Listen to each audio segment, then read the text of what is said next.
Stand by. The program will begin soon. Here's the most interesting stat to me.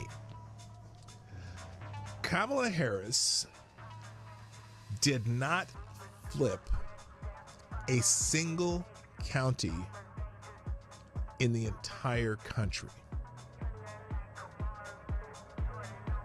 Kamala Harris did not flip a single county in the entire country.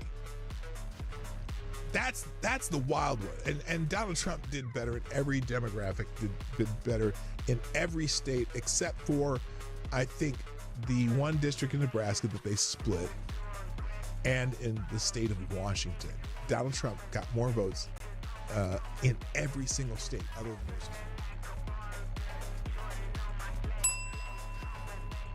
those. A Florida man stole $8 million in COVID-19 relief funds to buy an island and more.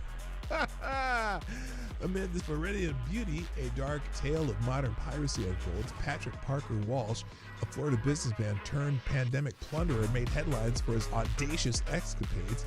He stole COVID-19 relief funds to buy Sweetheart Island, a private paradise of his own. This bold act of fraud, which led to his sentencing to 66 months in federal prison, sheds light on a saga of taxpayer dollars gone astray and governmental mismanagement. The court documents illustrate brazen acts of deceit, 16 fraudulent applications for Paycheck Protection Program, PPP loans, featuring fictitious employees and companies fabricated out of thin air. 4 months, he beat not one but 2 Democratic opponents, swept all 7 swing states, and became the first Republican to win the popular vote in 20 years. He has realigned American politics, remaking the GOP and leaving the Democrats reckoning with what went awry. I'll tell you what went awry. They suck!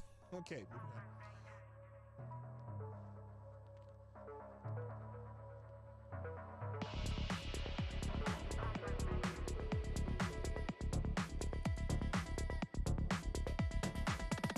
Did you know that since 1977, Congress has only passed the budget on time 4 times? The last time Congress passed a balanced budget was in 2001. That was the Did you know Congress? That over the last 6 years, Congress hasn't passed an appropriations bill on time once? In fact, we have had 17 continuing resolutions in the last 6 years. In 6 years. And since Biden has taken office, we have had over 11 omnibuses pushed through. Congress has only passed a balanced budget 4 times ever, meaning we didn't have a surplus or a deficit. The mainstream has become fringe, and the fringe has become mainstream. There are platforms, there are people out there that Stand are by. 14 million. The program streams. will begin We're on soon. cable news getting 1 or 2 million. And so there's not on CNN. the whole world out there. Kellyanne Conway, I hate to agree with her, but I do a lot of times. Donald Trump understood that movement.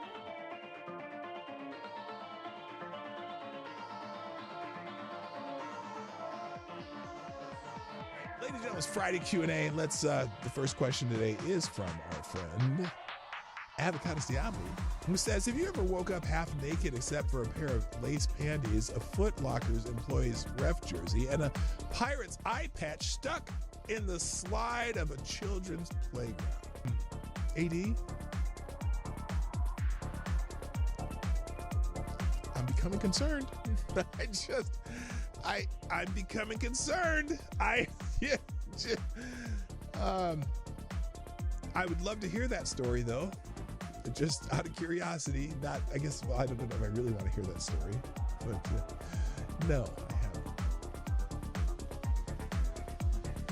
Very, very discouraged to see many influencers turning on some of our biggest fighters in Congress. Instead of going after the 38 who stand on principle and not raise the debt ceiling, but also didn't support the continuing resolution, why are they going after people like Republican Congressman Greg Murphy, North Carolina 3, who was for the original continuing resolution?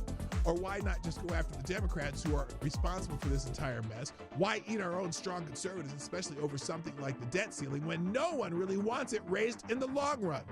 Even if the 38 had voted yes on the American Relief Act, it still wouldn't have passed. So what is the end goal here? To get rid of strong conservatives because we don't 100% agree all the time?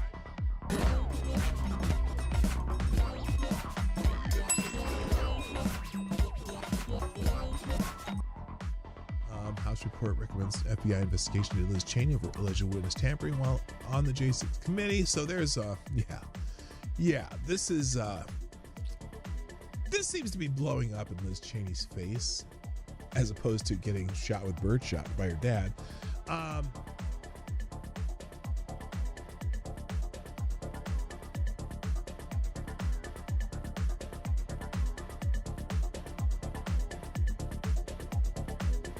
Here's another one. Taxpayers fund a disinformation index, but the real fake news is that it's useful. The Department of State wasted $330,000 to fund censorship of non-liberal and conservative media. Historically, the largest purveyor of disinformation is the U.S. government, without question. And now, once again, the government has decided to position itself as the ultimate judge of what is true and what is not.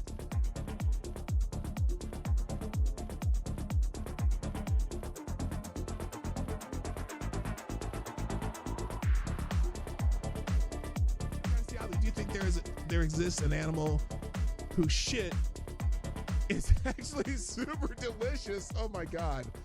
It would have to be some sort of seafood. I don't know. Avocado Salad, what would you consider to be the most disconcerting thing about one could see in the toilet after you got done going to the bathroom? Only things that come from inside you count. Well, I think a 14-foot tapeworm would be kind of disconcerting. You'd be like, what the heck? That was inside of me. Okay. Lord Stanham asks, which member of Congress would you like to catch leprosy? You can name as many as you'd like. Well, let me just start with Jamie Raskin. And Adam Schiff. That's enough. This is lightning round. Avocado Diaby says, why is it that Nancy Mace is the only woman in Congress that does not sound like one of the teachers from Peanuts to me when she speaks? Maybe it's because she's from the South, although her accent is not that pronounced. Somnambule Nation, is this the penultimate? Is this the last question? No, it's not. Lord Stanhope, will you have a Merry Christmas? Melancholy. We already explained that earlier. Select a boy who on The Simpsons has a plan that's good on paper but horrible in execution. Oh, obviously Homer.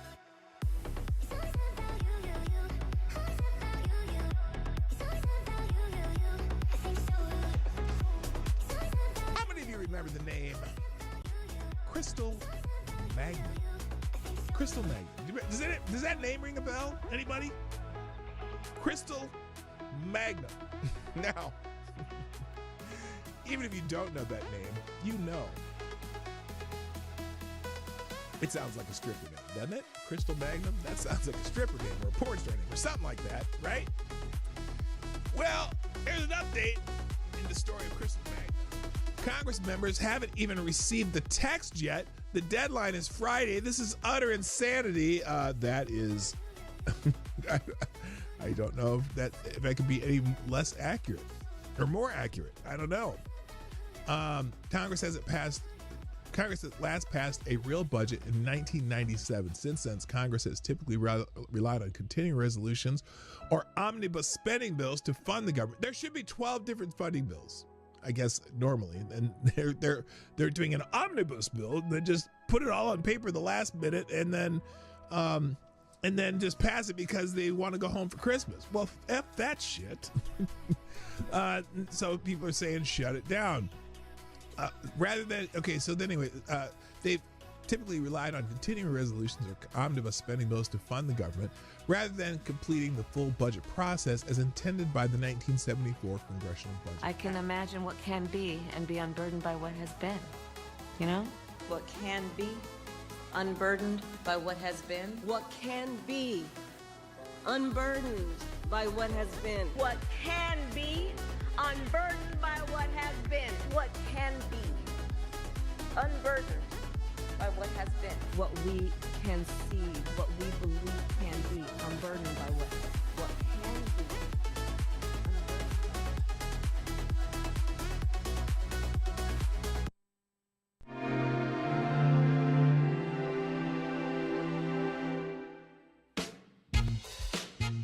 Ladies and gentlemen, coming to you live from the Lucky Dog studio in a hidden location somewhere in the upper Midwest of the United States of America, it's a brother making his own way but with all the wrong opinions.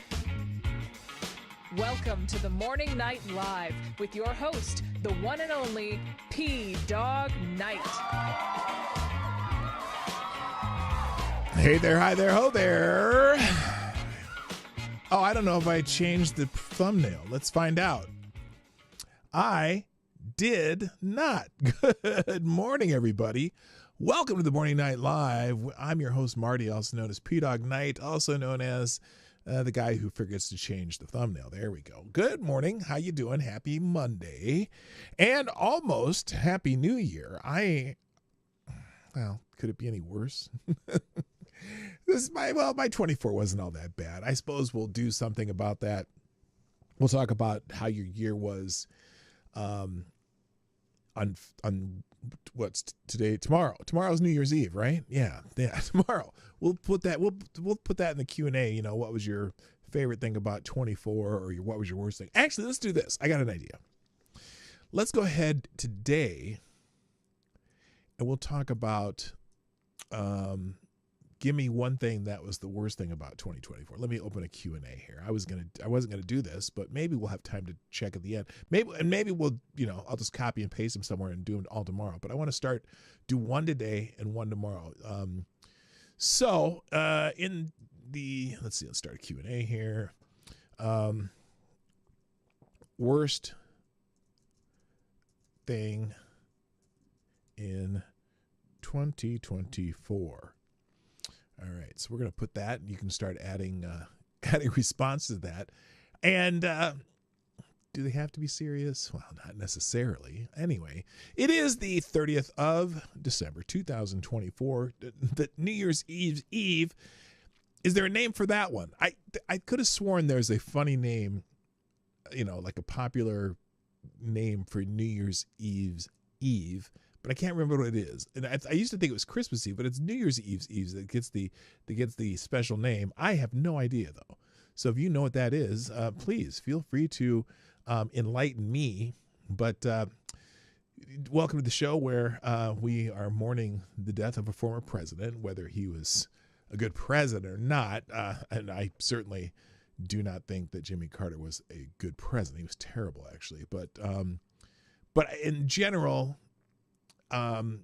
he lived his later life trying to serve people, and I don't mean like for, at the Sunday brunch, but I mean, or as the Sunday brunch, but he did a lot of work for Habitat for Humanity. He was out there building houses, right until in the last year of his life, and so there's some good things about Jimmy Carter, and there's some bad things about Jimmy Carter, but I did, the reason I'm featuring him today is because I respect the office of the president, and we'll talk about how other people, envisioned Carter's legacy, what people have said about him today. There's a lot of articles open, but I may spend more time on that than I'd planned now that I think about it, because I think it's important anytime a leader of our country dies, or at least I'm familiar with, because I was a kid. Jimmy Carter was president when I was in middle school, basically, up until my sophomore year in high school, when we ended up electing Ronald Reagan, and so I lived the Carter years. I know what it was like, even though I was a young person. You knew what it was like and what the country was going through, and just it's funny because we were talking this weekend with some friends of ours. One of my wife's one of her best friends' sister passed away, so we were at the funeral and we were talking about her life and her legacy, and her friend's sister was born 3 days before my wife, so we got to talking about kids and stuff, and some of our friends' kids said that they don't want to have children because you're going to bring them into this crazy world, this messed up world, whatever. And I was thinking about that, and Laura and I got talking about it, Lady Boomer, Laura, got to talking about it. We're like, when isn't the world crazy? I mean, is there a time that the world wasn't crazy? There wasn't something going on in the world where you're just like, you worry about kids coming to this world. And it's like, I think the answer to that is, well, you shouldn't think that way. You should think, well, you have kids and you deal with it how you do, and maybe, just maybe, the kid that you bring into the world will make changes to the world that make it better. So you can't think that way. If you feel like you have the love and want to have kids and not out of a selfish way, just because you just do. Don't worry about what's going on in the world. You do your best to protect them and teach them, and maybe that kid, if there's something you think in the world is bad, maybe that kid will find a way to fix it, and you're the spark that that created that. So I don't know. I didn't have that thought well thought out, but that's kind of how I feel about it. So anyway. So let's get the show started. We're going to say hi to everybody. First, we have a sponsor already. We have a sponsor of the show. Avocados Diablo drops a small bullet in the tip jar, and you are the new Streamlabs Superstar sponsor of the day. Thank you, sir, for putting a small bullet in the tip jar. And since we're speaking of Jimmy Carter, AD says, speaking of Jimmy Carter dying and Biden mumbling and bumbling his way through a press conference about it, why are popular depictions of snowmen always retarded? What? I don't understand the question. Is it Q&A day? Why are popular depictions of snowmen always? Oh, you mean like? Well, you know what? Now I have to. It's funny you mentioned that, because the movie, the I don't know when the movie came out. It probably came out in the 60s. But Frosty the Snowman, that movie that came out that I used to watch when I was a child. Frosty was kind of retarded, wasn't he? He's just like a bumbling dumbling. But maybe it's because here's my thought on that. So and there's another movie out on Netflix about this super hunky snowman that comes to life. And he's kind of dumb too. I think maybe because when snowmen come to life, they're kind of like a newborn child, although for some reason they can always talk, so that's kind of weird. But maybe that's what it is. It's just that they have their brain is made of snow. They're new to life, and so they really don't know anything. So maybe that's why they're so retarded. Does that answer your question? I don't know.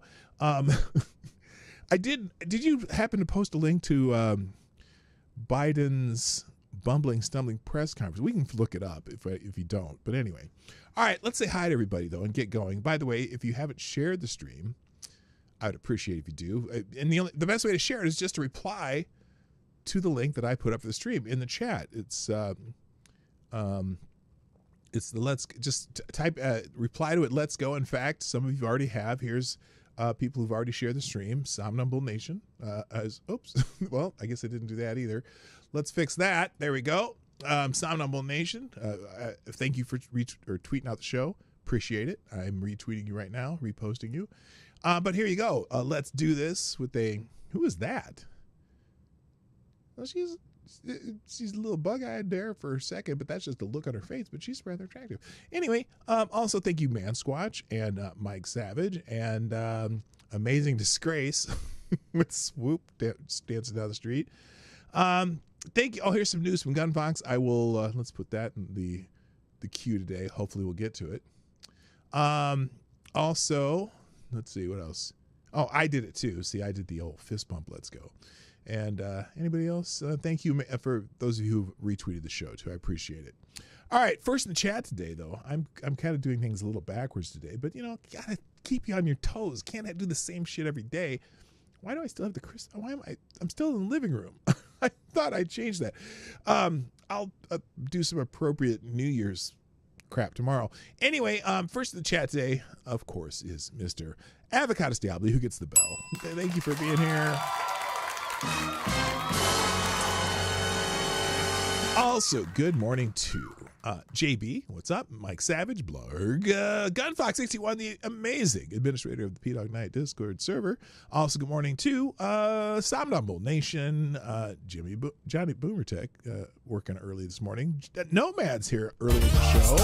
Hammer time. Good morning, sir. Also, good morning to Amazing Disgrace is in the house. And also, Zombie Teddy is here. What's up, man? Nice to have you back. Also, Rick Ashbringer, Tyler F., Boneheaded Dumbass, Attack Alpaca, number one is in the house. Also, good morning to Dom O'Leary. The honorable mention list of the favorite Canadians, Special Can Acid, is here. Also, hello to Woodcutter. So, a nice variety of folks in the chat today. Nice to have you here. 23 people, 10 likes. We're a little light on the likes.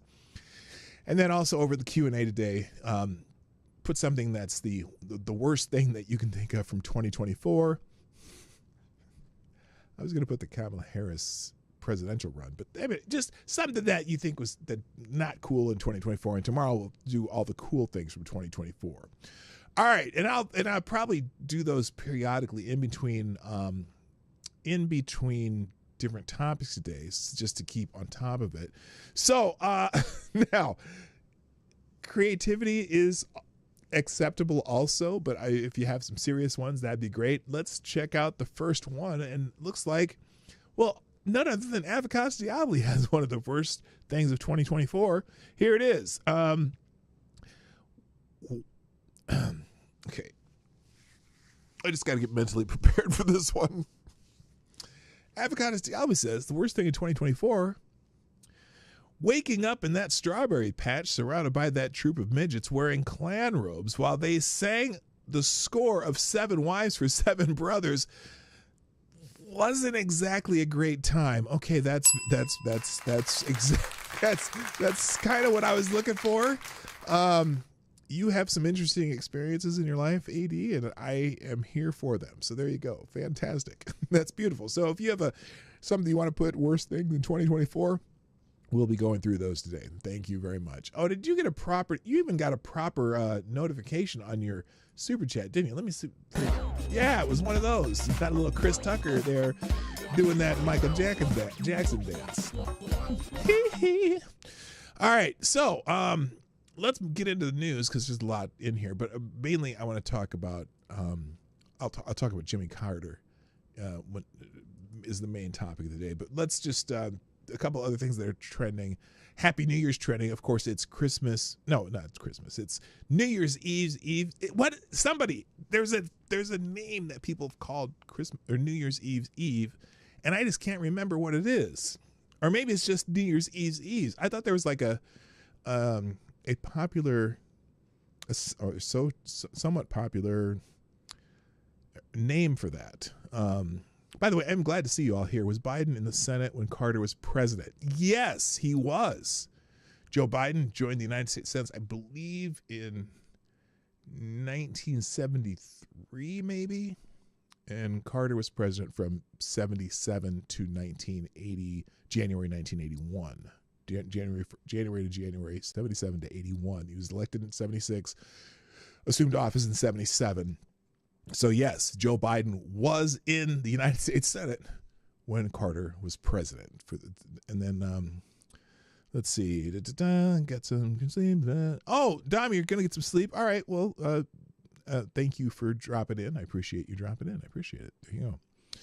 I thought all snowmen were Canadian. Well, I don't know. Snowburbs.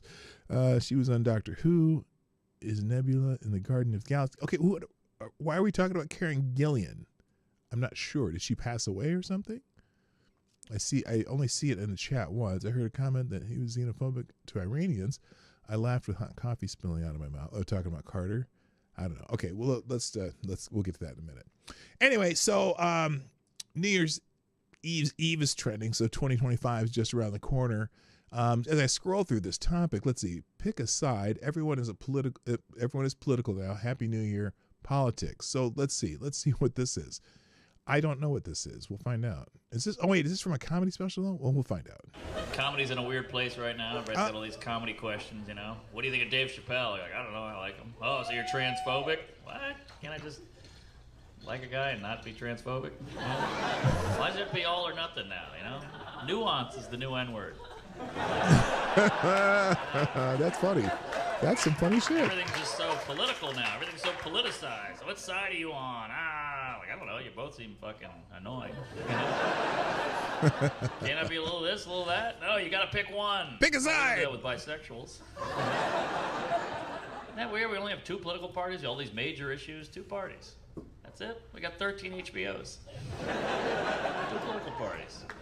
It doesn't even seem like the political people, like the government, they don't even give a shit about us, you know? It just feels like the right and the left are our parents and they're divorced.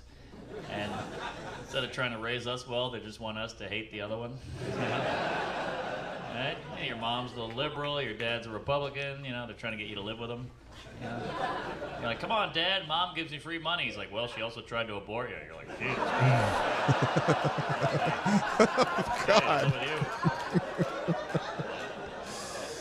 I don't know. It's just good to be back in Portland. Okay, all right, that's funny. All right, so anyway, that's in the links. I don't need to talk anymore about Happy New Year because it's not New Year's yet. But if you have a worst thing in 2024, that is our Q&A today. Drop something in the Q&A that's related to what you think the worst of 2024. It could be anything. It could be serious. It could be not serious. It could be funny. It could be creative, or it could just be dumb.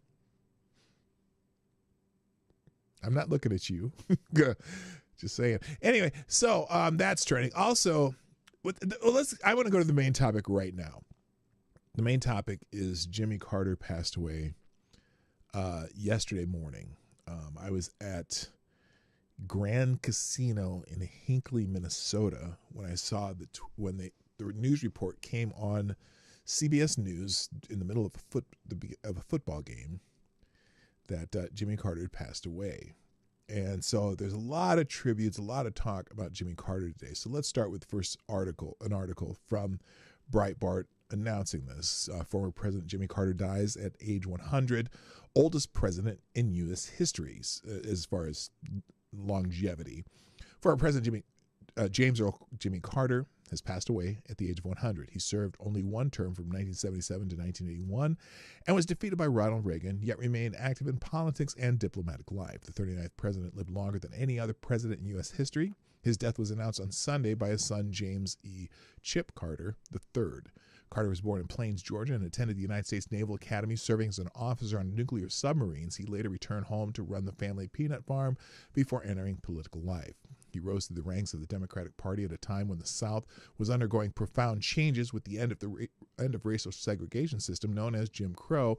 He was elected governor of Georgia in 1970. Carter was considered a long shot for the Democratic presidential nomination in 1976, but his evangelical faith and humble origins provided a wholesome antidote to the cloak and dagger politics of the Watergate era. And that's, it's funny because the Watergate era, I think Nixon got a bad rap on that, but he tried to, the problem is if he had just like said, hey, you, what the hell are you idiots doing? And just been open about it, it'd been fine. But he tried to hold back, and they just lambasted for him. Nixon was probably the most popular president, maybe in history at the time. He was so popular when he was reelected in 1972. 49 states. And the only state he didn't win was Minnesota, which that's where I live now. Yay! But he was a very popular president. He brought back troops from Vietnam. He did things, but then Watergate kind of fucked up a lot of stuff for him. But he also did some things like he invented the EPA, which has turned into this giant monstrosity that, makes up their own laws and tries to enforce them. He did some things that you go, whatever. But anyway, Carter gets back to Carter. The Carter presidency was the first Democrat presidency since Lyndon Johnson inaugurated the Great Society in 1968. It represented the beginning of a decline in liberalism, both in domestic and foreign policy. Carter could not manage the persistent problems of inflation, which hounded the U.S. economy throughout his term. Although he deregulated key industries, the full impact of these reforms would not be felt until later. In foreign policy, Carter brokered the Camp David Accords in 1978 between Israel and Egypt, for which he later received the Nobel Peace Prize. He boycotted the 1980 Olympics in Moscow over the invasion of Afghanistan. I think that was a huge mistake. Good morning, GDSOB, by the way. I see you there. And did somebody else pop in here? And I think that's it. But he stumbled badly in the Iran hostage crisis of 1979 and 80. Carter's perceived weakness in the face of Iranian terrorism compounded the doubts about his meek approach to foreign policy, which stressed diplomacy to a fault.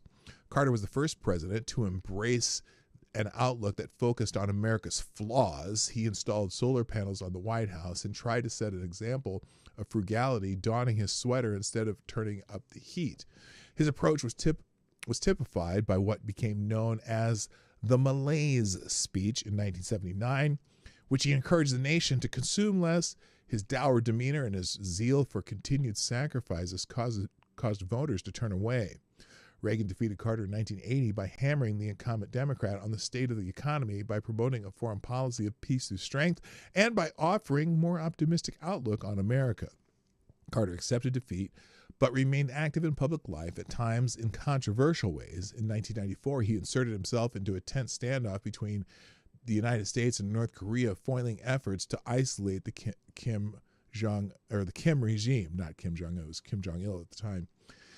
In 2006, Carter used outrage by comparing Israel to apartheid caused outrage by comparing Israel to apartheid South Africa in a book that critics said appeared to justify terrorism.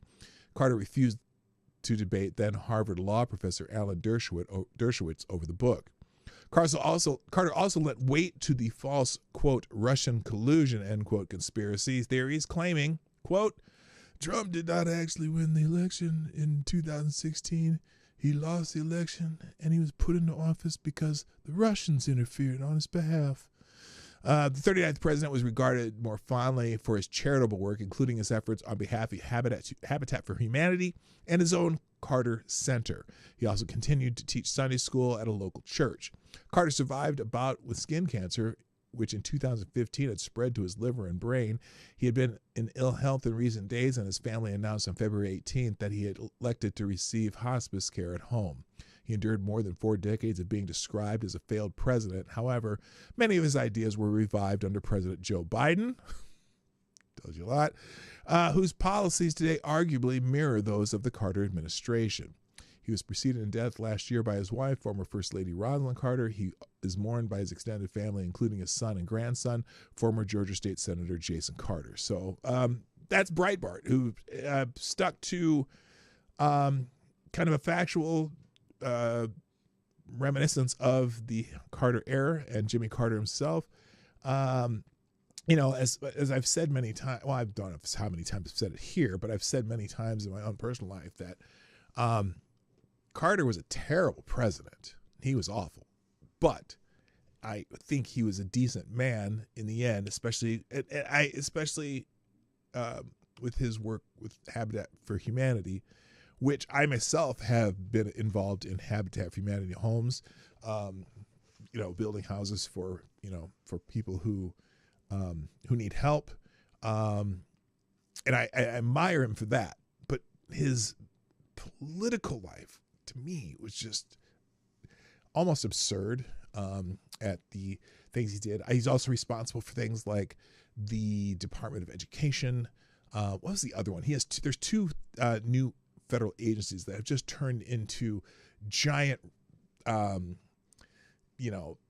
bureaucratic BS agencies, and it's just insane. Some Indonesians may agree. Okay, he grew a mean nut though.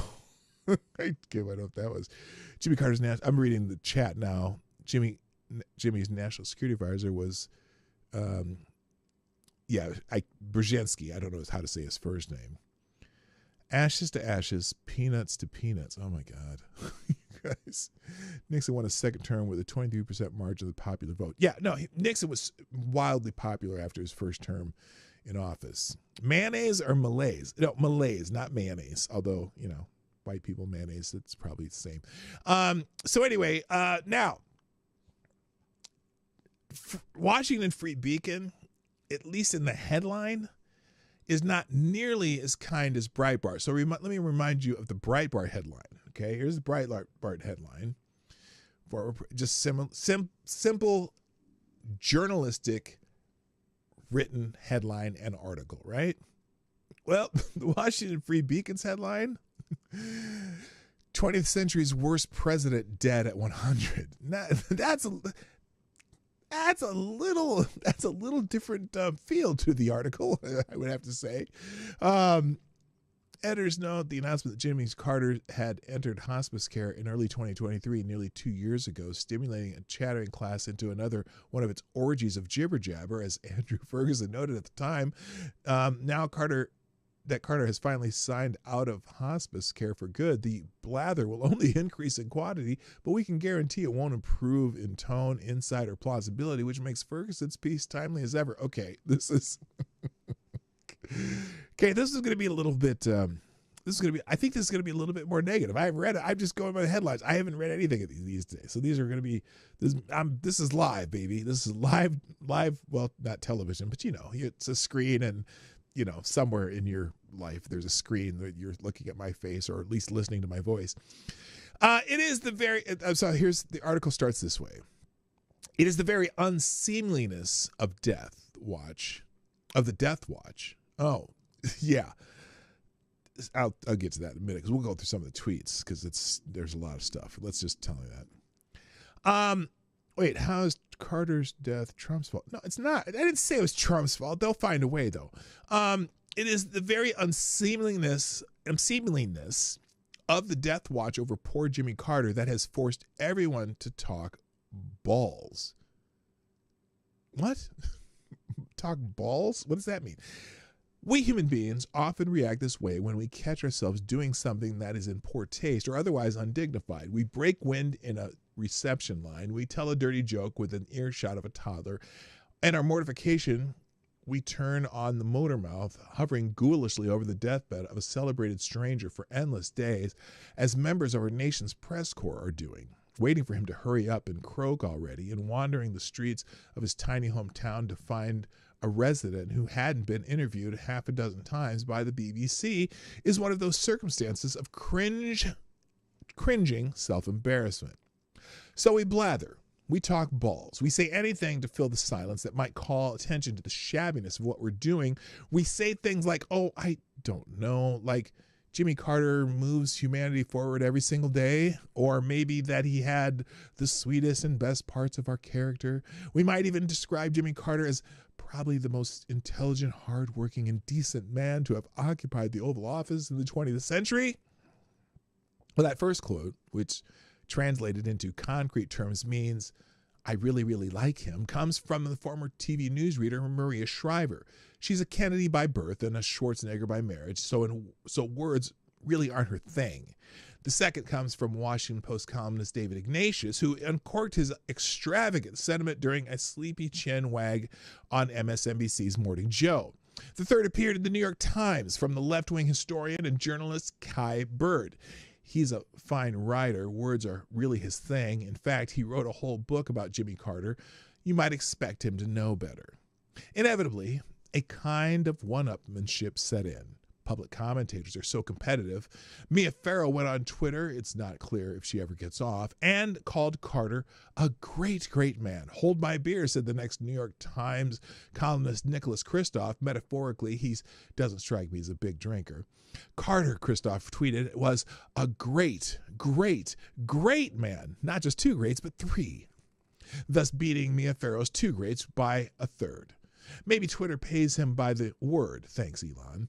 Kristof also tweeted that Carter, quote, leaves this planet so much better than he found it, end quote, presumably by moving humanity forward every single day. It's helpful, too, that Kristof specified Carter was from this planet. There were moments back in the 70s when a lot of Americans were unsure. Jon Stewart, the TV comedian, announced, too, a waiting world that, quote, Carter is one of the kindest, most thoughtful people I've ever had the honor of meeting, end quote. Stewart spent all his adult life meeting people in the television business, so I'm willing to believe him. But the record is pretty clear that more often than not, Carter evinced a evince the personal qualities we associate with all supernaturally ambitious, highly successful politicians. A warm, extending, but not much deeper than the epidermis, below which hums a circulatory system coursing with ice water. Stewart went on to add, he's the best of us, which sounds like he'd been reading over David Ignatius's shoulder. Indeed, Ignatius's comment, silly as it was, wasn't even the silliest comment made in a segment of Morning Joe. That job was for the eponymous Joe. Like so many on-air news personalities, Joe Scarborough has lately decided to hire ghostwriters to write books of popular history under his own name as a way of persuading viewers that he's smarter than he seems, which might work, except then he opens his mouth. As with his fellow Death Watchers, Scarborough wanted to praise Carter in the worst way and did. Quote, Carter's foreign policy accomplishments, Scarborough said, you can stack them with just about any president since Hugh Truman. You can? How so, Joe? Look at 1979, he said. There was the normalization of relations with China and the Camp David Accords. Good on Carter. You have the Iranian, obviously, revolution, which of course ushered in a terrible time, Joe quickly added. Yes, terrible. Also, you have the Russians going into Afghanistan. Terrible too, maybe not, said Joe. Terrible too, maybe not, said Joe. The invasion, after all, was the beginning of the end of the Soviet Empire. Well, no, not really. Anyway, a fresh interpretation for sure. It's almost as if Morning Joe, in his Death Watch reverie, had decided that when the Soviets rolled their tanks through the Khyber Pass, they were stepping into an elaborate trap laid by the fiendishly clever peanut farmer from Plains. Yet, no NSC minutes from the era. I want to put money on this, if you'll let me, show Carter muttering through that famous smile. Now I've got them right where I want them. It's the beginning of the end for those commie bastards. Yeah, no. Of course, the disaster of the Afghan invasion wasn't any more to Carter's credit than the disaster of the Iranian Revolution. Again, Morning Joe's interpretation was fresh, if slightly insane. The revolution led to the taking of dozens of American hostages for 444 days, while Carter sat on his ass. Okay, they didn't spell out ass, but that's what they intended. No, said Morning Joe, Carter had the humanity just to wait it out. In truth, though, Carter didn't want to wait out the hostage crisis. What he wanted to do and what he did was send in a special ops crew to rescue the hostages with violence, and the mission failed with a horrifying helicopter crash in the desert. Joe Scarborough was just a kid in 1979, and many have forgotten. Still, he said he had recently watched an HBO documentary on the hostage crisis. Oh, I'm sure that didn't put Carter in the bad light at all.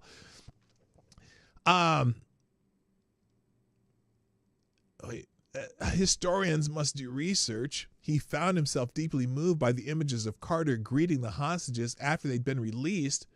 Those hostages would not have been alive. All of them would not have survived, but for Jimmy Carter, Joe insisted. And a viewer reaching for a house slipper and taking aim at the TV wants to cry, Joe, oh, Morning Joe, the hostages wouldn't have been hostages but for Jimmy Carter. Oh, snap. Here, look at these.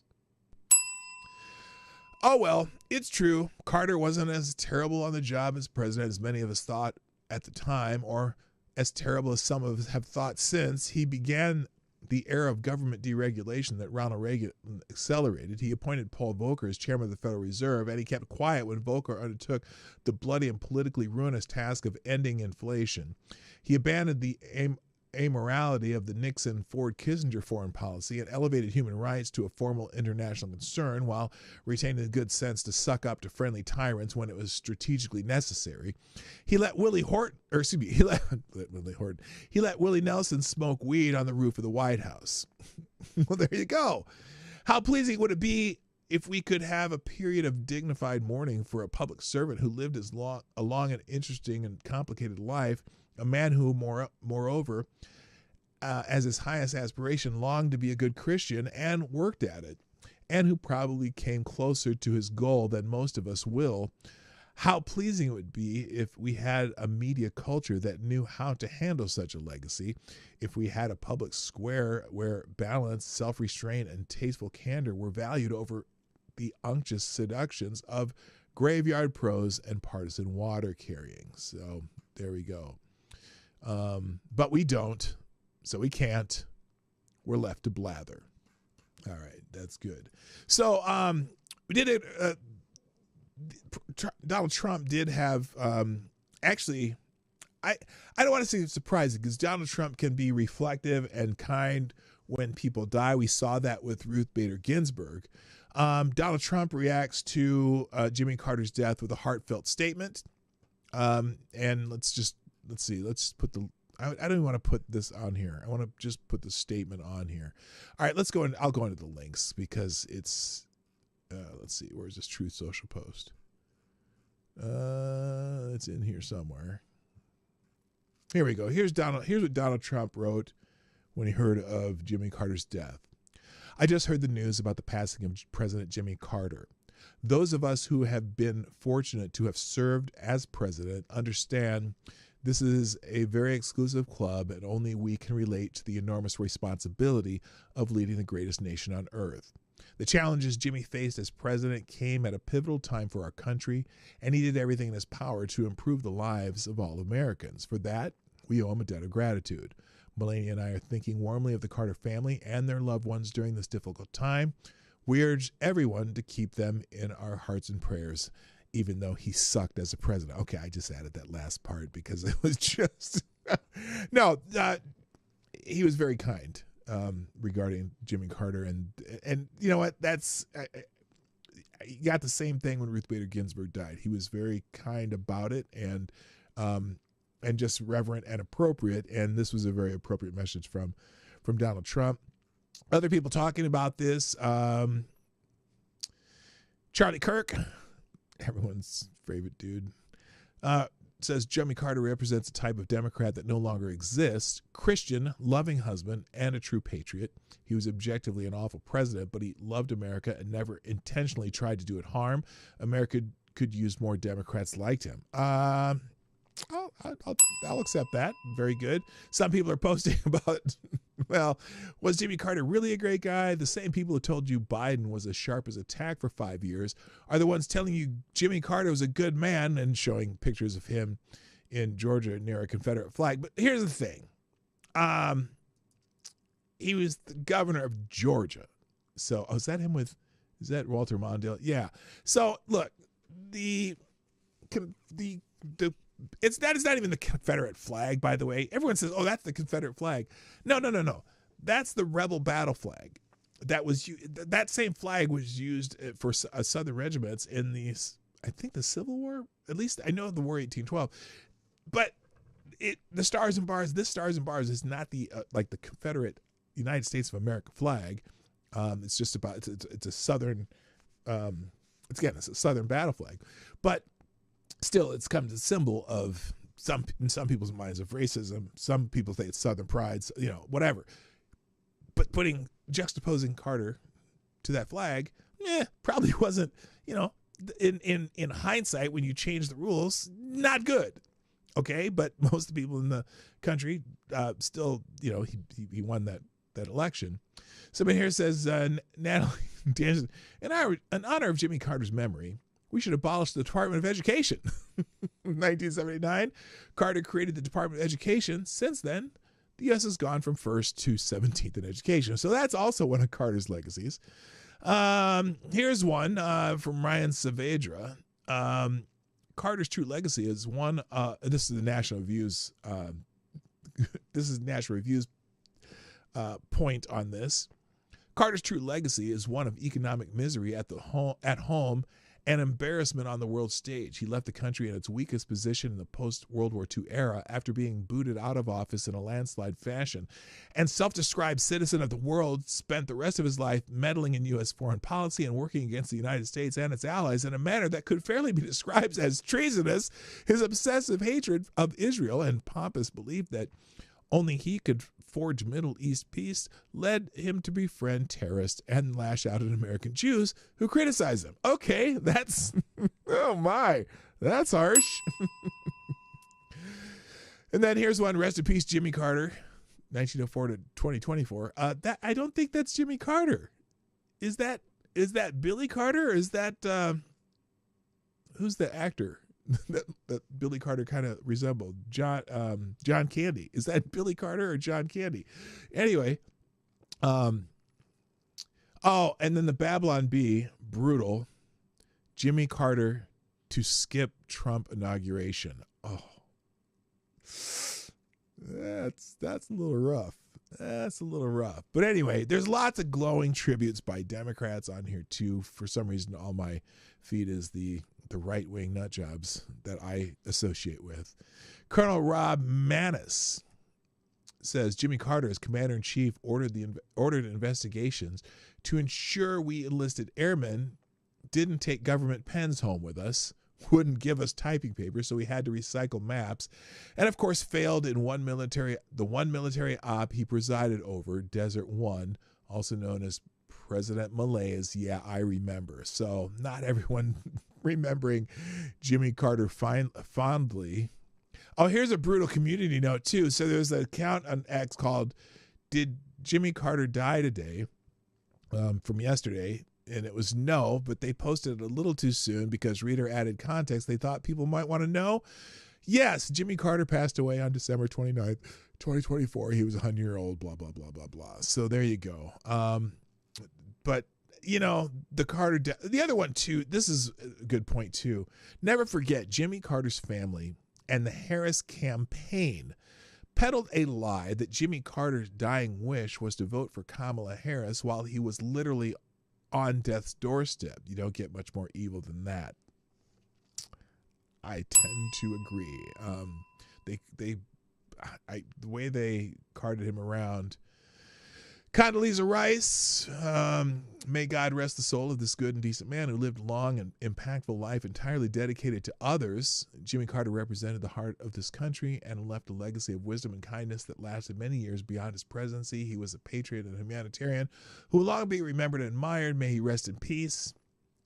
He's all right. I mean, like I said, I'm always impressed with his work with Habitat for Humanity.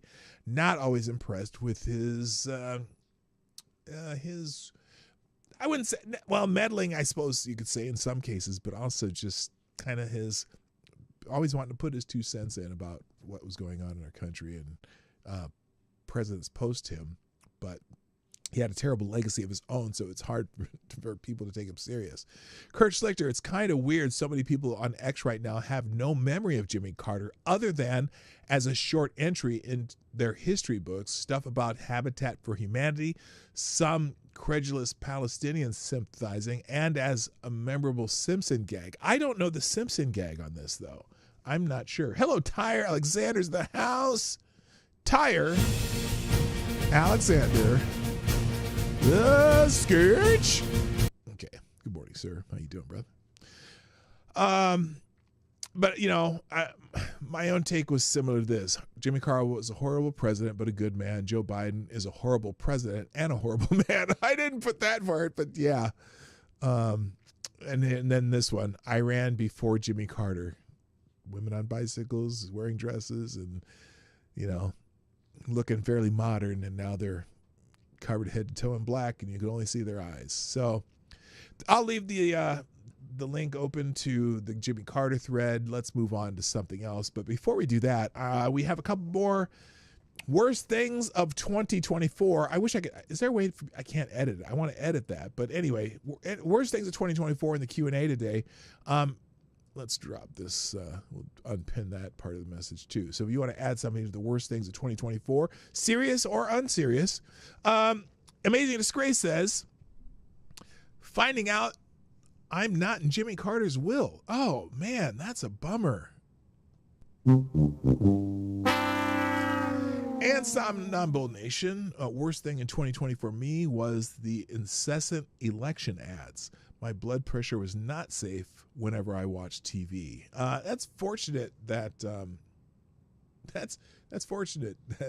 you survive that. I don't watch a lot of TV, so I didn't see a lot of election ads. Saw a few on X and other places, but not on my television.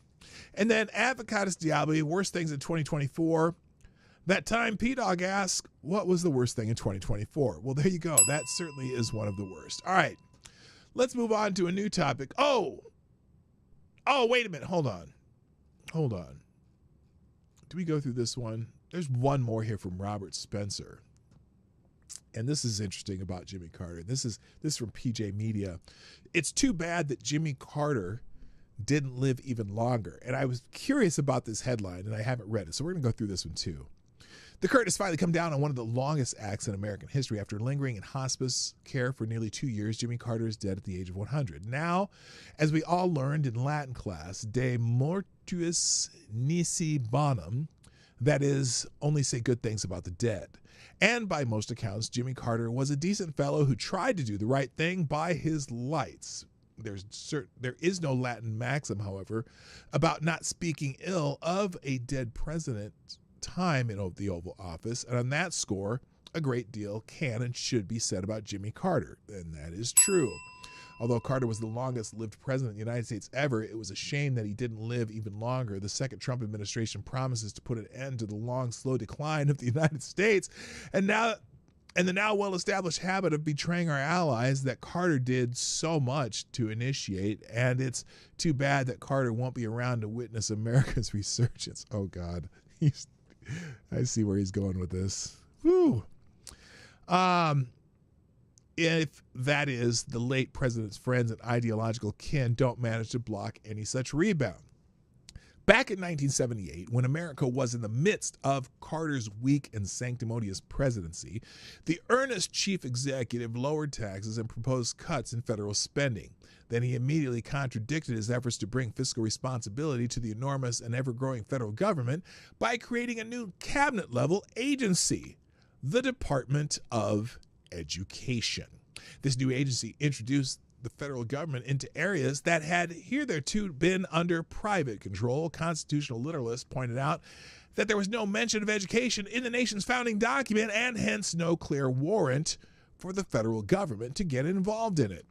40-plus years later, Carter's education department bears vivid witness to the fact that putting something under the control of the federal bureaucracy invariably makes it less efficient, more wasteful, and more bloated than it would have been otherwise. The test scores of American students have been plummeting, and the left has used Carter's department to introduce all manner of woke madness into American schools. Trump has pledged to close the Department of Education, and if he manages to do it, American students might have a fighting chance to get an education. Carter also established the sanctimonious style of all subsequent Democrat presidents, with the partial exception of Bill, I did not have sexual relations with that woman, Clinton. On April 18, 1977, with inflation and unemployment spiraling ever upward, Carter went on television in the guise of an apoplectic prophet crossed with a scolding schoolmarm.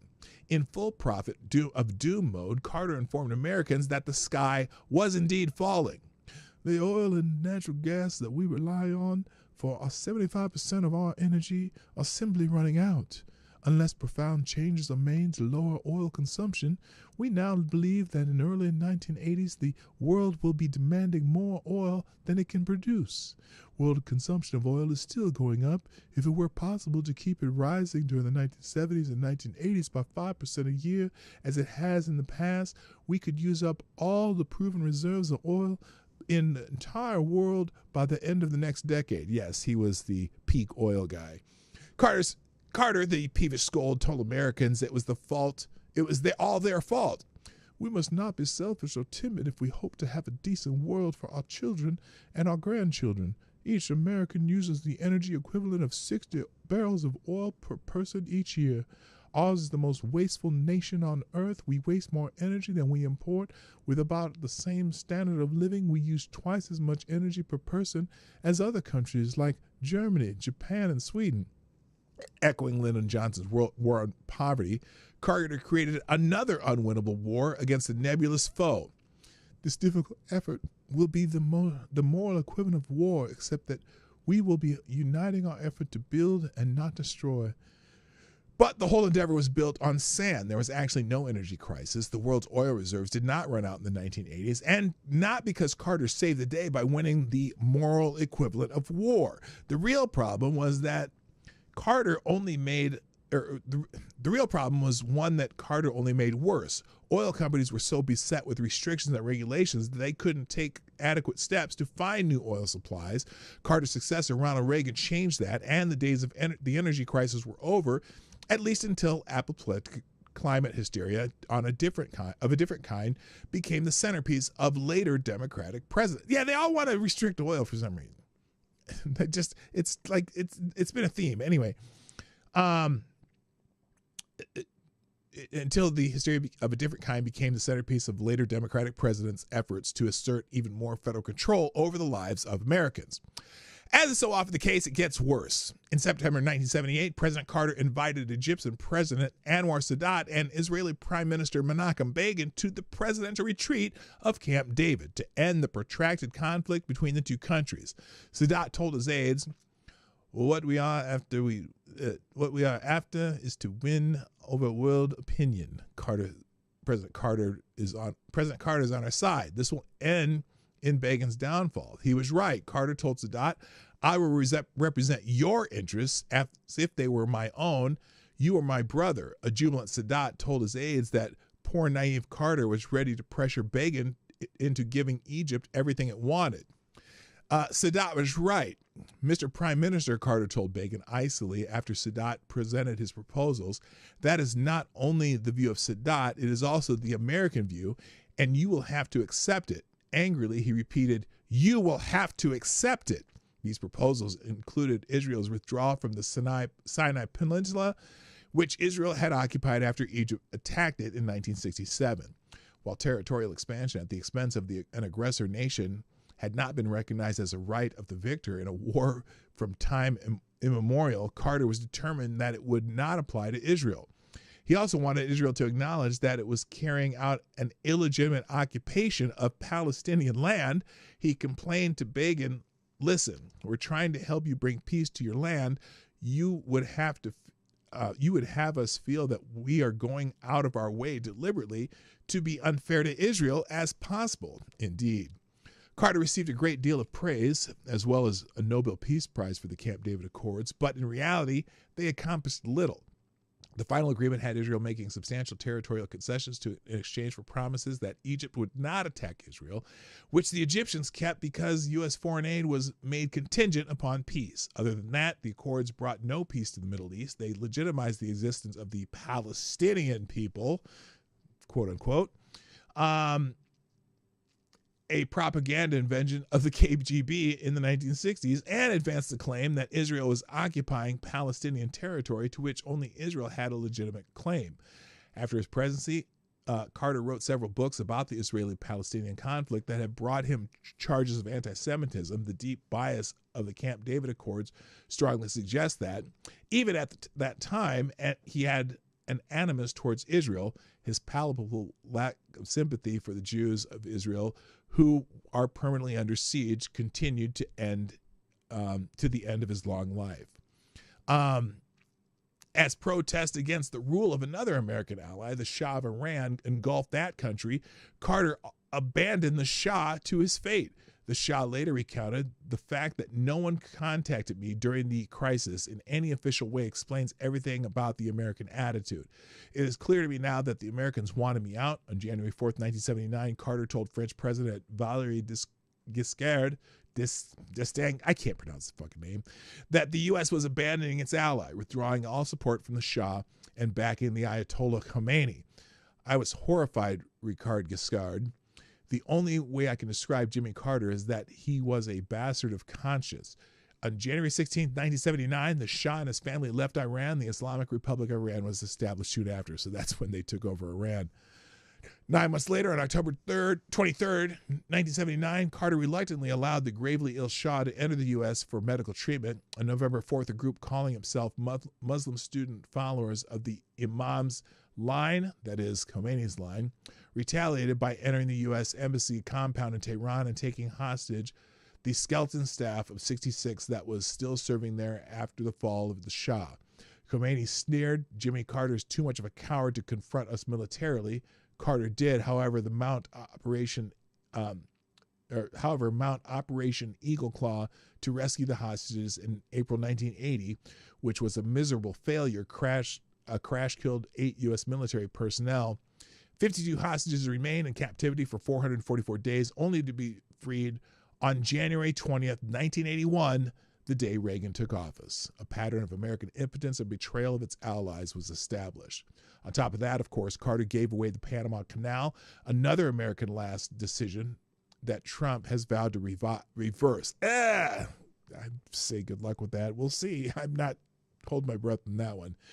As president, Jimmy Carter was as sanctimonious as he was inept.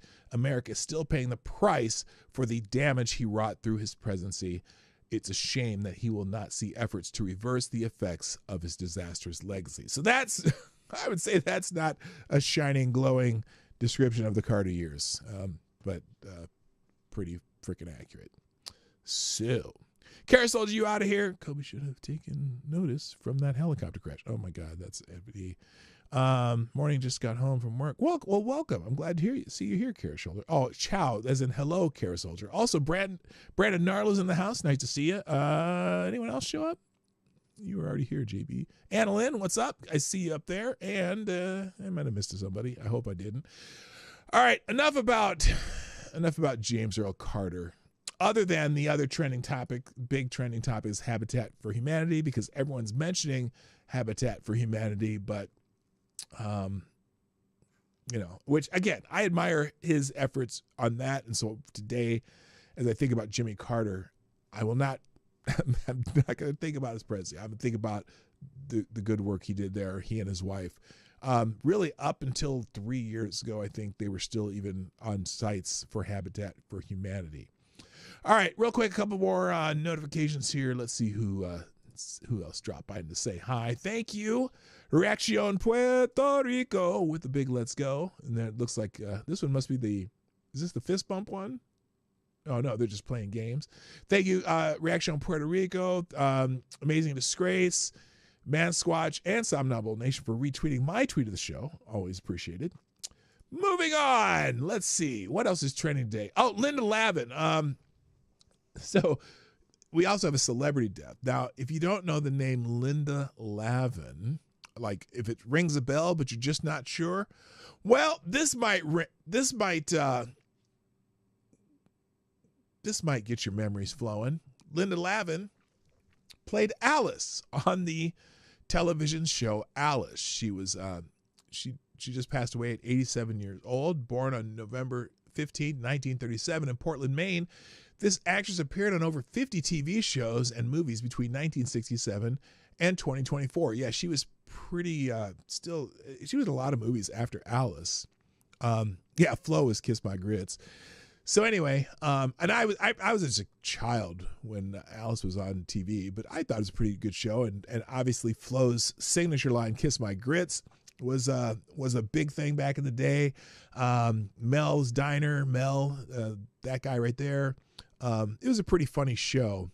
And you got to watch this kid. She grew up on that show, and I can't remember the name of the actor there. But rest in peace, Linda Lavin. A good actress who gave us a lot of laughs and a lot of good TV and movie moments. Boeing Airlines is trending. Now, over the weekend, there was a horrific crash of a Boeing, I think it was a 737 maybe, in, where was it? So I'm going to pause that. There were 3 landing gear emergencies in as much as 3 days, and it was rare. 2 of them, Boeing 737. I don't even know where this plane was, but there's video of it crashing, or it was doing a crash landing without landing gear.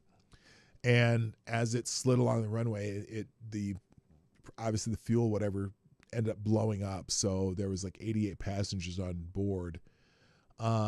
So there's lots of little kind of jokes about Boeing, like memes and shit about Boeing. For example, this one, Boeing engineers are hard at work showing them duct taping an entire plane. That's humorous. Right here, I hope Boeing takes note. Wokeism kills. Welcome to Woke Airline. Diversity, equity, and inclusion are our top priority. And shit starts falling off the plane. Now, I hate stuff like that. Hello, Stan Holtz. How you doing? Was it in Korea or where was it? Korea and then Azerbaijan. Okay. The Azerbaijan one got shot down by accident by Russians, I think. So anyway, that's why Boeing's treading, because its planes are having problems. That's the minimal way to put it. Biden's cognitive decline is trending. Now, this should have been trending a long time ago. But this weekend on Face the Nation, they were having a panel discussion. And there was a lady on CBS Face the Nation who was asked what was the most underreported story of 2024 on the last version of Face the Nation of this year. And listen to the answer here. Undercovered, underreported. That would be, to me, Joe Biden's obvious cognitive decline that became undeniable in the televised debate. At the presidential debate. Now, look at this guy pursing his lip. He's like, oh, she went there. Oh, she went there. I can't believe it. Unquestioned. And, you know, it's starting to emerge now that his advisors kind of managed his limitations. Kind of? It's been reported in the Wall Street. Kind of? They kind of manage his limitations. They constantly manage his limitations. They lied to your face. Karine, Latrine, Jean-Pierre lied to your face every day about Joe Biden's cognitive abilities. Journal for 4 years. 4 damn years, damn right. That he could still run for president. We should have much more forcefully questioned whether he was fit. Whoa. Did she say we? Wait a minute. Let me run that back a little bit. And yet he insisted that he could still run for president. We should have much more forcefully questioned whether he was fit for office for another. Okay, I'm not sure who this woman is. But who is we? When you say, when he was running for president, we should have much more forcefully questioned his fitness for office. Are you talking about the media? Because the media couldn't do that, because the media was too busy covering for him. But yeah, that's like, yeah, we should have checked the spark capabilities inside the Hindenburg. That's holy shit. There are 4 years, which could have led to a primary for the Democrats. And then so her only concern here, and it's funny when you hear media people talk about this, when they talk like this, they're like, oh damn, we could have won if we'd done something else. That's all they care about. They didn't care about his declining cognitive abilities. They're mad that they're just upset that they lost. That's the problem. It could have changed the scope of the entire election. Yeah, see, that's what it's about. The declining ability don't matter. We had our guy in power, and when he ran, oh my gosh, now he lost, and Kamala lost, and whatever, and we could have had something better than Trump. We could have won. Yet, still, incredibly, we read in the Washington Post that his advisors are saying that he regrets that he dropped out of the race. You know, that he thinks he could have beaten Trump. And I think that is either delusional. It's delusional. President Biden has said repeatedly. It's not just delusional. It's dimensional, as in dementia. That's the only word I can think of, dimensional. He was sick during the debate June 27th in Atlanta, and he's always been fine, and he leaves fine. Undercover. Oh, what did this asshole say? Wait a minute. Hold up. Hold up. What did he say? Or they're gaslighting. President Biden has said repeatedly he was sick during the debate June 27th in Atlanta, and he's always been fine, and he leaves fine. Undercover. Okay, I wish I known what these people said after that, because this is the only part of the clip. Good morning, Now What Studios. Good morning, Peter. I assiduously avoided any discussion of Carter's as a humanitarian because last time we looked, Israelis are humans, and he was not a fan of ours. No, he was. Yeah, no, he was not. There you go. And it's a mix. Yeah, there's some mix. The only part of the, like I said, I'll on the day after he died, I'll think about his work with Habitat for Humanity as the respectful thing he did. There was a lot of shit that he did that was, well, he was a terrible president. Let's put it that way.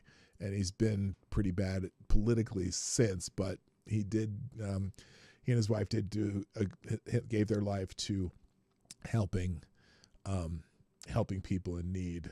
And I'll give him credit for that. So, but holy shit, yeah, that guy. Oh my God, I can't believe that guy said that. So anyway, and there's people out there. Okay, so if it was his cognitive decline that became undeniable, well, the duck chasing me would be, why was it underreported? Because you guys were cheerleading for him. You wanted him. Now we're gonna go to Scott Jennings on this similar topic, and this was on This Is CNN. Let's try Scott Jennings' take on this, because I'm sure this is going to be different. I haven't watched this yet, but let's just watch it live here. But Joe Biden's record with regard to the things that he's accomplished, I think will stand the test of time. Now.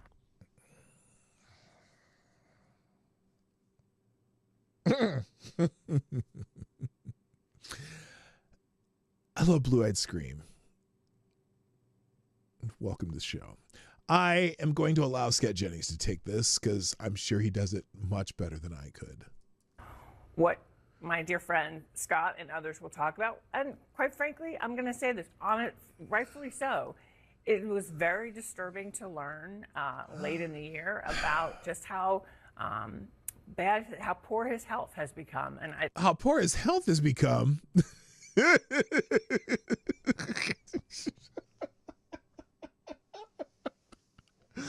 Why is she using that euphemism?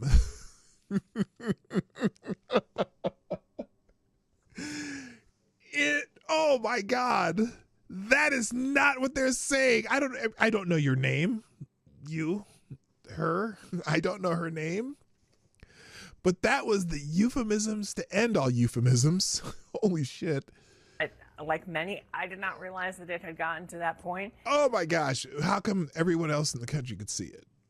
We can show you all kinds of clips from the entire presidency. We can show you clips while he was running for president. Hello, Midnight in Exile. We can show you. Holy shit. Woo. Boy, oh boy, oh boy. That being said, I think he's still, he showed up for the job. He got the work done. He showed up. Some of the accomplishments. He was on the beach most of the time, but anyway, his staffers did the job. He didn't do shit. It's also in the Middle East. Here, sign this, Mr. President. East. And who am I shaking hands with? Nobody there. Foreign policy will also stand the test of time. Oh, no, it won't. You think the Middle East is in better shape today than when he took office? Well, I think he got our hostages home. I think that's a big deal. What hostages? I'm sorry, which hostages? He's gotten a number of people home. There's still 100 people over there.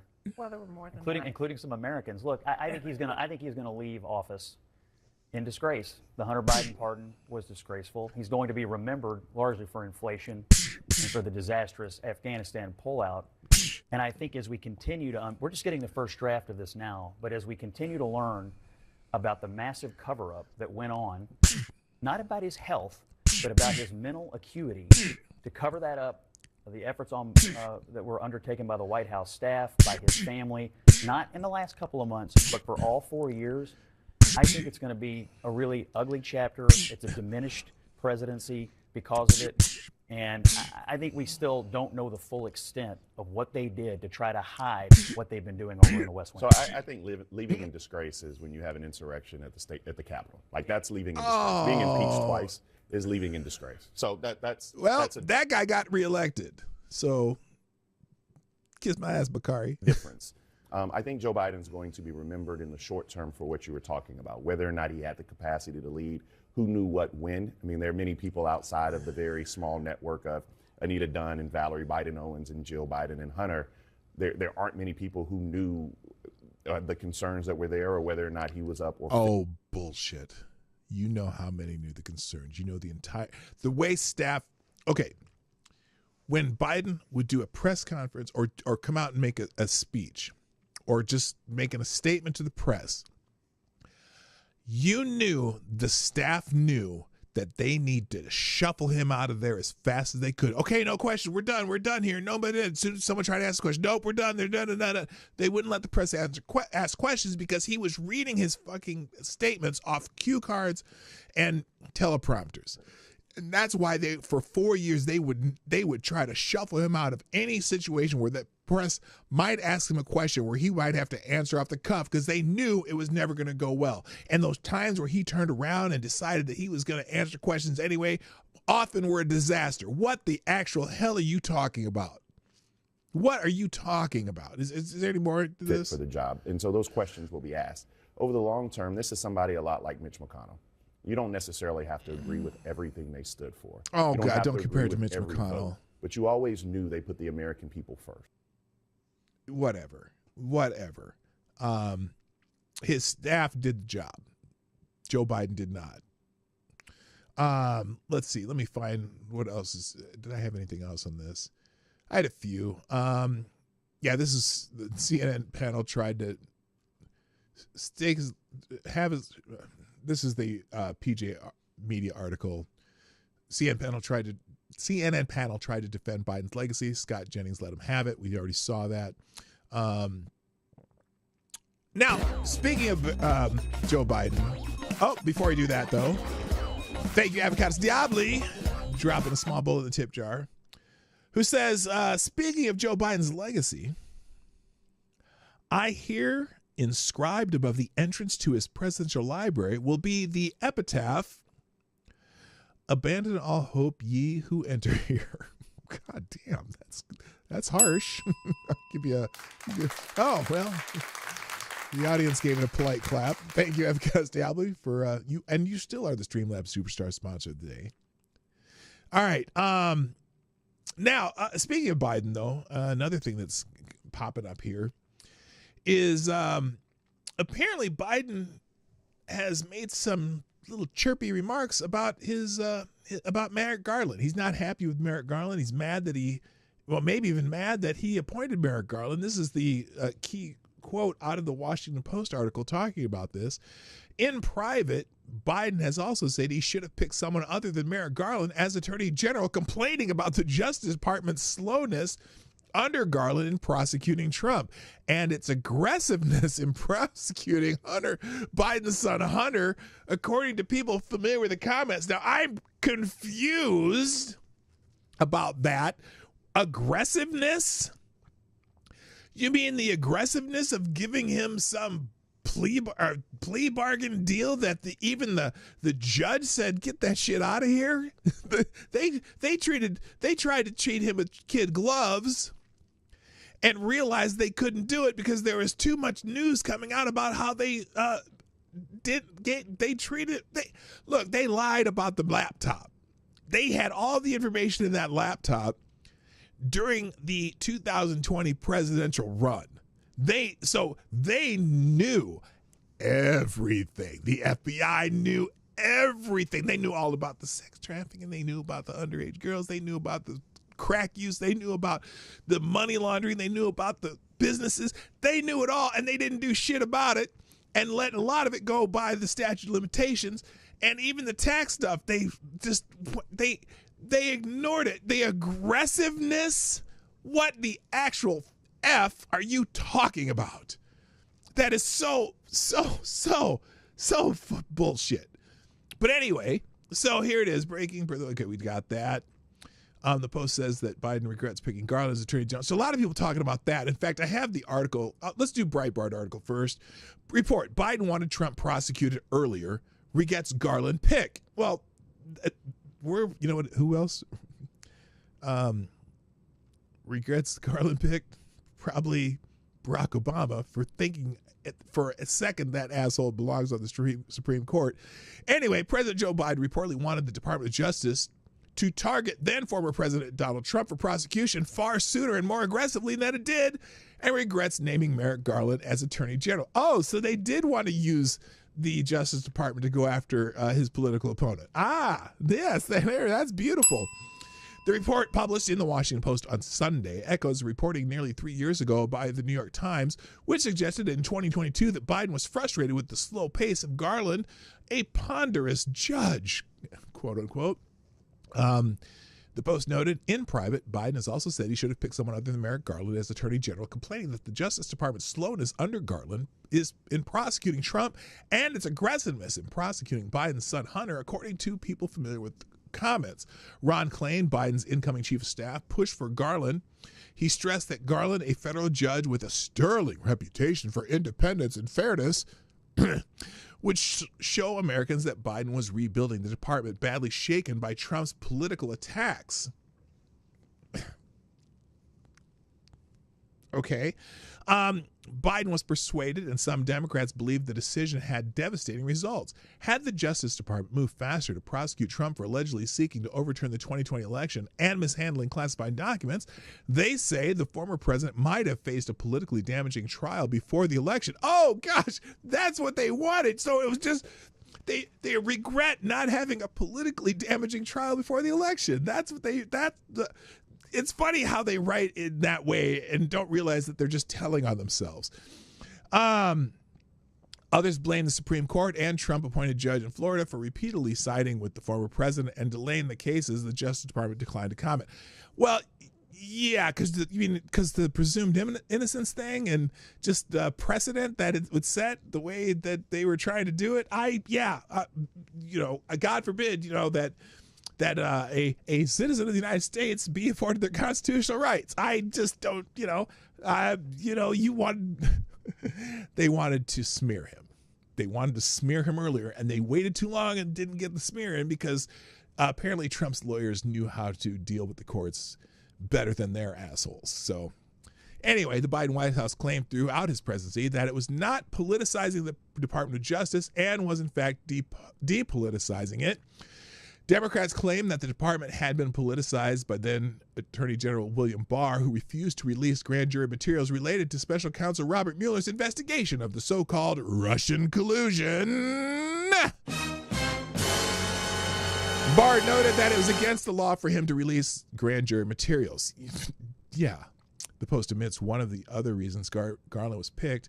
He had been blocked from confirmation to the Supreme Court by Republicans in 2016. That's the only reason I think they put him in there. I think they wanted to stick it in their eye and hope that Merrick Garland would go after Trump much more aggressively, and he did. So if you want to reach the original Washington Post article, it is here, Joe Biden's lowly battle to sell his vision of American democracy. Joe Biden is such his Jesus Christ.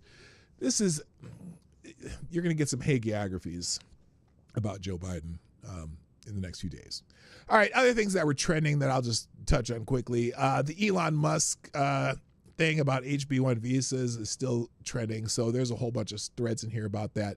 Interestingly enough, a former Minnesota candidate for the United States Senate posted this on X, and I found it interesting, and I'm not endorsing nor, what's the other word? Detracting from this post. I just think it's interesting. Listen to Royce White. He's a very smart man who he was a great basketball player at Iowa State, and he was in the NBA briefly, but he had the plane issues. So, but he ran for Ilhan Omar's seat a few years ago, and then ran for the United States Senate, and came pretty close to taking out, I think it was Tina Smith he ran against. But anyway, Elon Musk, he writes, "We appreciate what you've done, but you need to take a step back and understand the fundamental of this America First movement. We aren't just a slogan to be wrapped or slapped on the next agenda of a similar status quo. The MAGA movement is special because it is uniparty and status quo proof. As much as we dig what you've done, we understand the fundamental, and this is what separates our movement from the movement of the opposition. They are moral relativists, opportunists. They will ride whatever wave they need to. This is not a trend or a fad to be hijacked. The MAGA movement is the only movement that has consistently brought legitimate criticisms to its own leaders when they stray too far from the center of the road.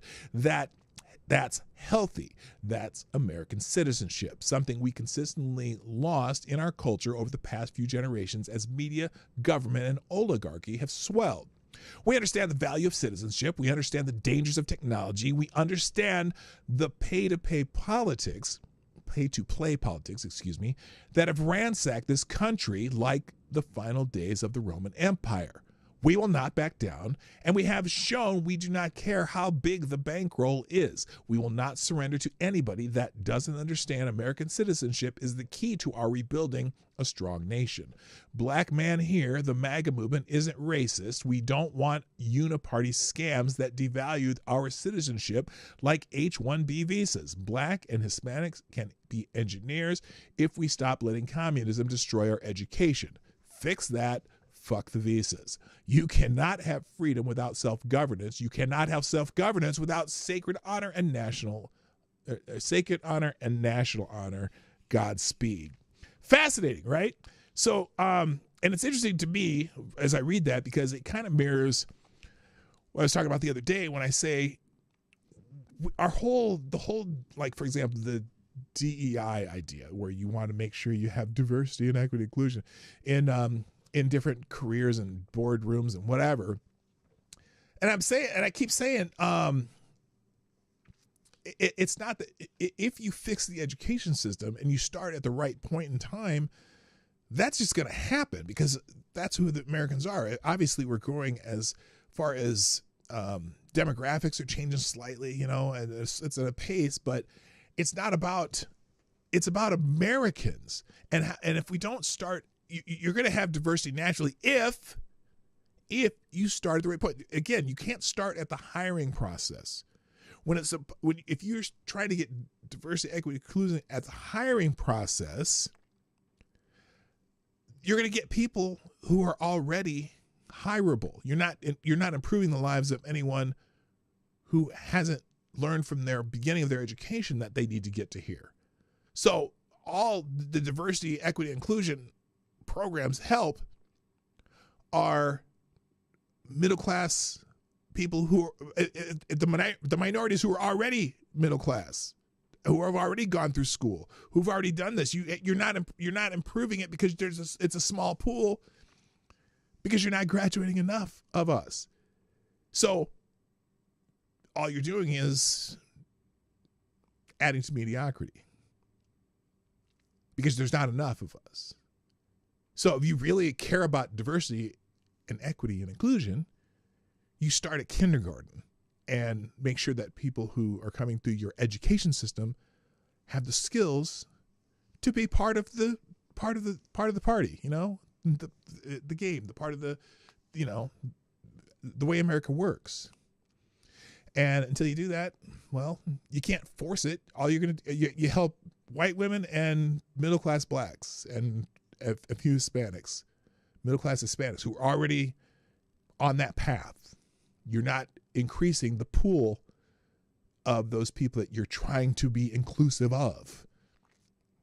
So again, diversity happens, but you got to start at the beginning of education, not when education is supposed to be over and you've got to hire. Now you got to suddenly hire people. You haven't increased the pool of the people you can hire from anyway, but it'll happen. It'll happen. On the job training is best. Yeah, no, look, I don't think, it's funny because when we were looking at that H-1B visa stuff and we're saying, well, they're hiring people from other countries that don't necessarily have high school diplomas, right? Because they're just training in one specific thing, and replacing jobs in those places. Why is that doing that? Why is the cursor doing? Oh, I see. The cursor's moving. So it's just doesn't make any sense. I wouldn't put it past Canadians in academia. Oh, I see. A black man from Baltimore is not the same as a black man from Silver Springs. Right. Right. It's like, it reminds me too, back when, I think it was back in 2016, they had that protest at the University of Missouri. I don't know if you remember back that far, but there's a big student protest at the University of Missouri talking about Black Lives Matter. And that was when the one crazy professor lady was trying to kick out people filming in there, right?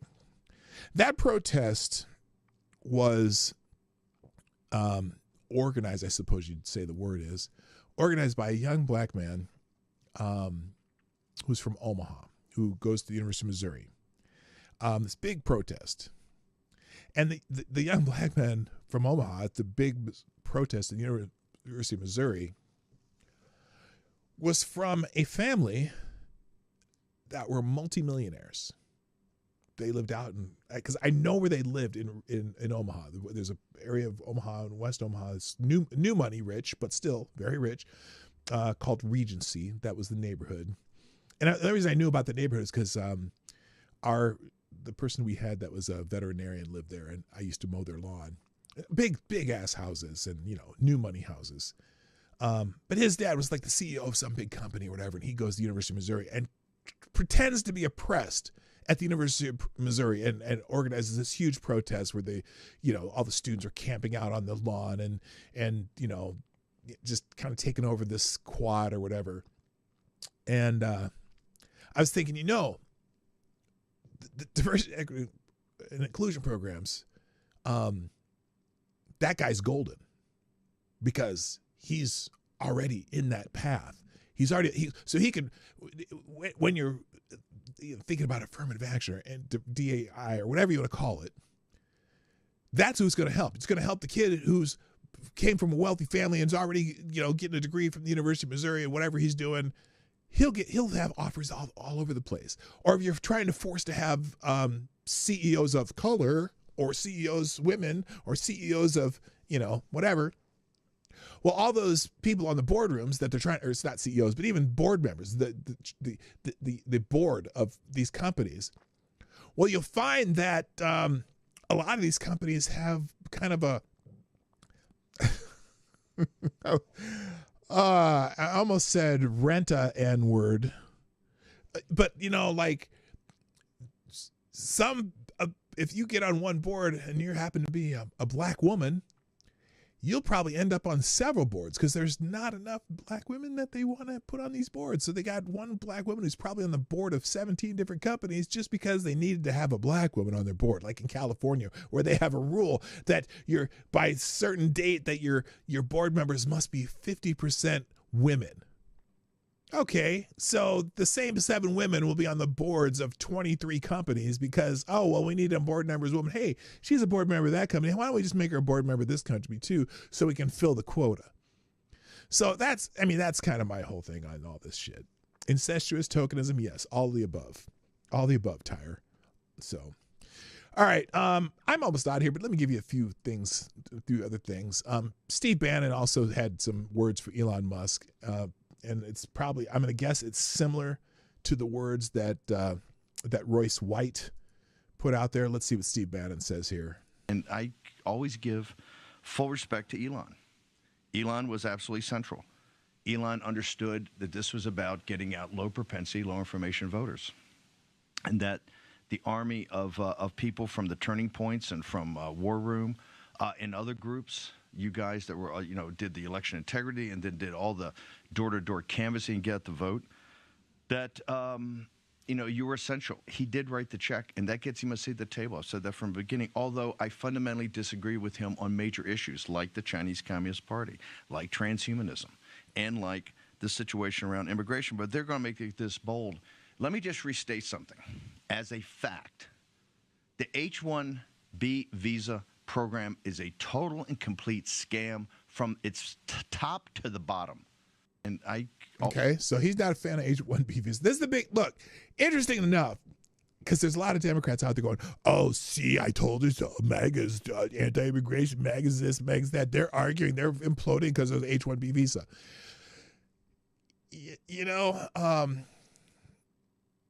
Oh, by the way, Elon did this. Let me finish that thought and then I'll go to this. Well, no, there's a healthy debate going on the right and the populist movement about H-1B visas. And guess what?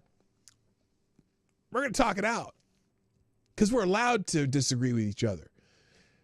it seems like in the Democrat Party, whatever the fuck you want to call it, you're not allowed to stray from what the overlords think. Well, guess what? That's the difference here. They're going to have a healthy conversation about it. Now, Elon posted this too.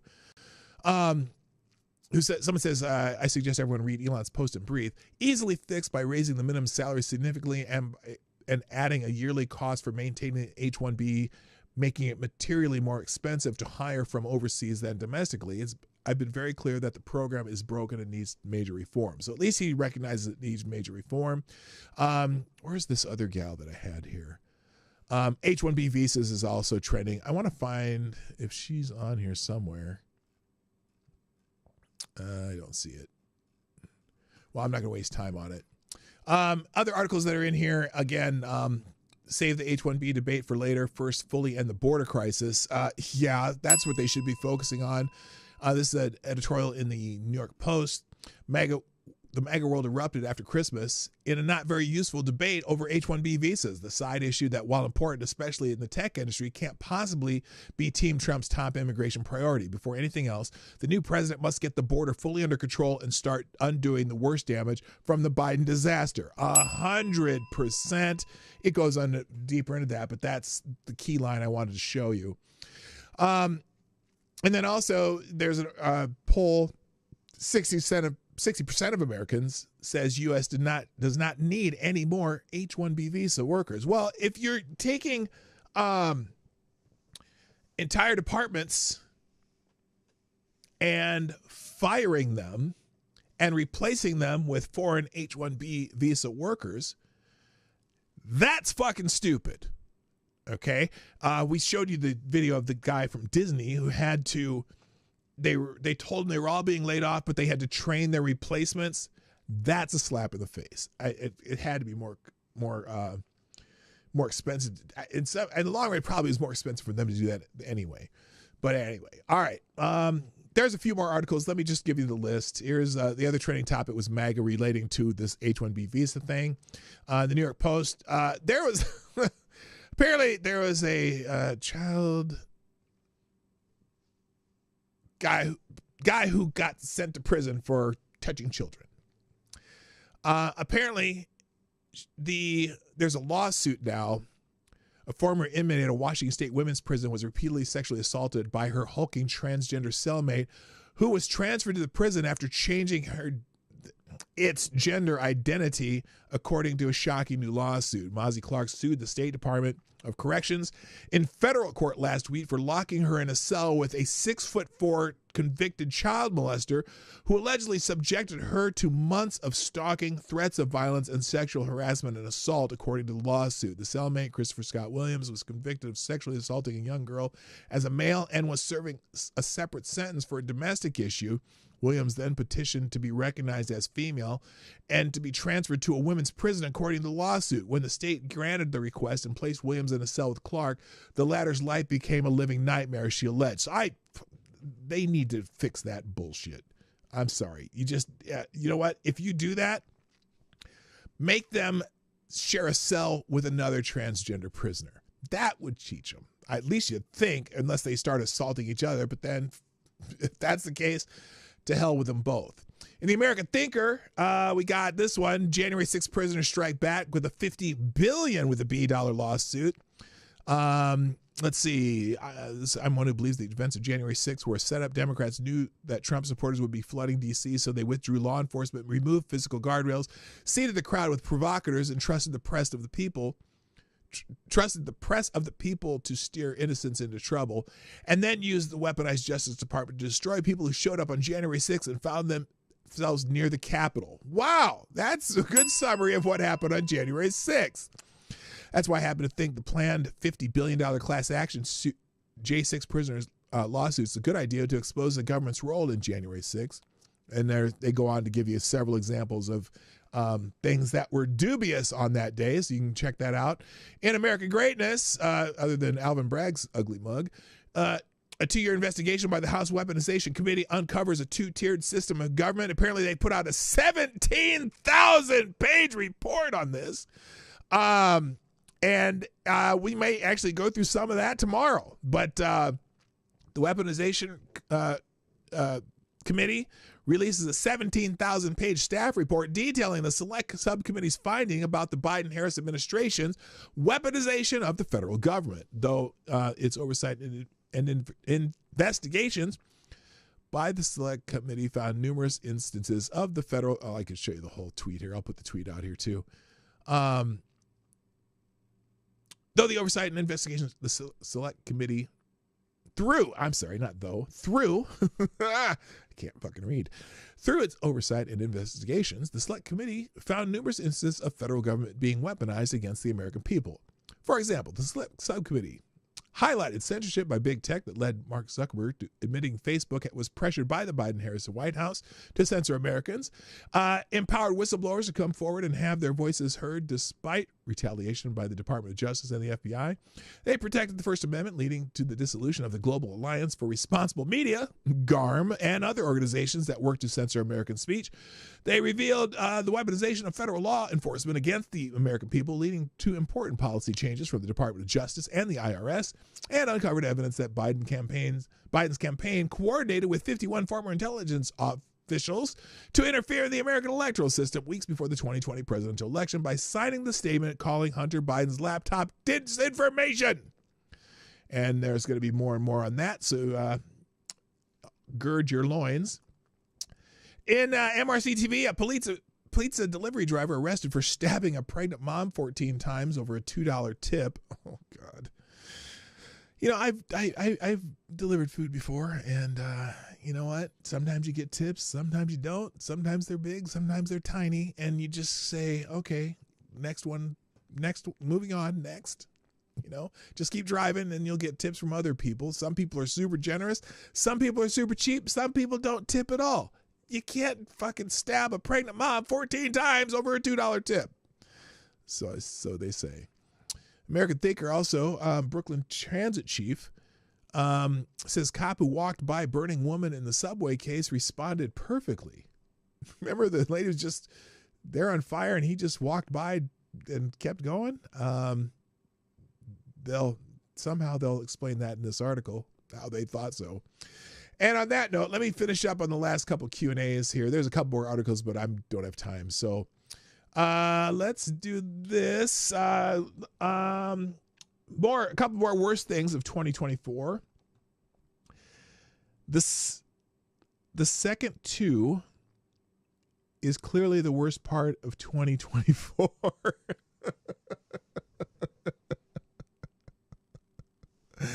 Thank you, Avocado Diabli, for your great wisdom. Select Boy says the worst thing in 2024 is James Earl Jones' death. That's a tough one. That is tough. Worst thing in 2024 is Concord. I'm not sure Concord. The worst thing in 2024 is at Fat Albert and Bragg. Okay, so there you go. All right, let me drop these links into the chat here, and we'll get out of here. Thanks, everybody, for joining me today on the Morning Night Live. As you know, I'm here Monday through Friday, this same bat time, same bat channel. There's that. And here come the links. There we go. Copy. And here's today's links. Boom. There you go. I need to go. Those links will also be in the description. Thank you for joining me today. I'll be back tomorrow. You know how that works. I got to go, though. My name is Dawg Knight, and I am out of here. Yes, it's an abrupt ending. Bye! Dawg Knight, and thank you for watching today on the Dawg Knight Channel. If you have an observation or remark you'd like to make about this video or my channel, I absolutely welcome you to write it in the comment section down below. I really look forward to hearing from you. And before you go, if you like what you saw but you're not already subscribed, please make sure you hit the subscribe button and definitely click that bell that pops up afterwards so you'll be notified when I post new videos or when we go live. I broadcast my live show, The Morning Night Live, Monday through Friday at 10 o'clock Eastern, 9 o'clock Central. A special thank you to all the supporters of this channel who share our videos on social media and who make donations through Streamlabs, YouTube, Venmo, and Cash App, which are all linked in the description down below. Thanks again, and until next time, I'm Dawg Knight, and I'm out of here.